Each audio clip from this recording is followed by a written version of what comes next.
According to the Pew Research Internet Project, 90% of all American adults own cell phones, and 58% of those are smartphones. Additionally, 42% own tablets. Given these statistics, professors can capitalize off these devices by incorporating them into their lessons. There are two main instructional uses for mobile devices: games and projects.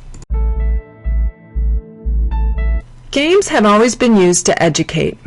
Games teach students cooperation, teamwork, leadership, and other skills that aid them in life. Innovative educators recognize the benefits of incorporating mobile games into their curriculum, as illustrated by these two examples.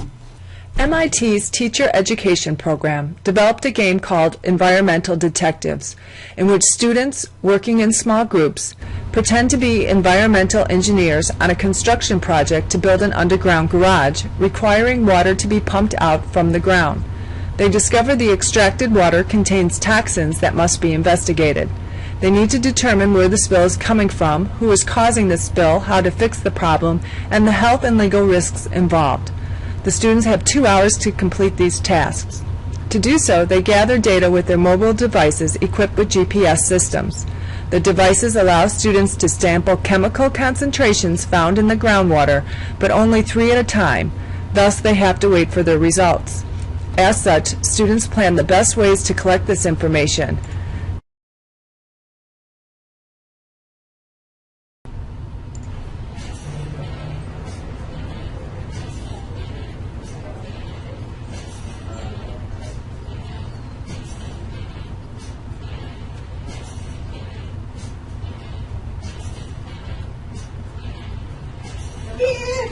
Yeah, we have noticed some interesting health problems here on the site with some of the animals. This is an important issue. We're doing all right because the history of problems with EPA. Well, reading a 10. So Researchers found students who played environmental detectives were able to negotiate complex problems requiring many databases. They also found mobile games situated in real-life contexts help students experience complex scientific problems in trusting environments, allowing them to test ideas, fail, and try again.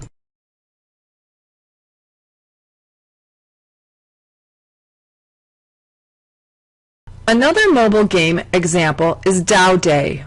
This mobile game was created by game designers at the University of Wisconsin. As you play Dow Day, you'll be taken back to October of 1967, when the war in Vietnam and protests here at the UW campus were both heating up. When Dow Chemical, who produced napalm for the war, visited UW's campus to recruit students, peaceful protests quickly escalated into violent conflicts involving students, administrators, and gangs. Today, you're a reporter working in the chaos of these protests. Your goal is to get your head around the brutal conflict. You'll begin with an assignment from your boss, the editor of the Wisconsin State Journal. Dow Day is created using the ARIS platform. You can find a how-to manual for an ARIS platform at the following URL. You don't even have to create a mobile game if you don't want to. You can select from the thousands that have already been created at this URL.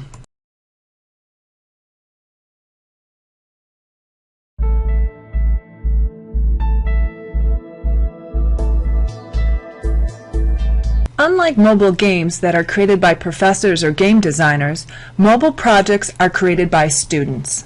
A mobile project is an assignment using mobile devices. For example, an art history professor incorporates a mobile project into his art class so students learn museum curator skills. The course goals include 1. Acquiring objects for a collection based on a particular historical period within the United States. 2. Conduct research on a collection to understand its meaning and significance to its historical period. 3. To interpret each item within the collection by providing an audio narration. And 4. To exhibit the collection by showcasing the best 5 pieces. To achieve these goals, the art professor requires students to uncover objects from the Harlem Renaissance period. Using the Library of Congress website to obtain objects, students research the pieces they acquire. Afterwards, they write scripts, record audios, and create QR codes. The best 5 pieces are selected for their collections. The professor finds a location for the students to present their collections to their classmates and the public at large. When visitors come to view the pieces, they use their smartphones or tablets to snap the QR codes that play audios describing the objects. Any professor whose content domain requires students to research and write, as well as to create and reflect, would benefit from mobile projects.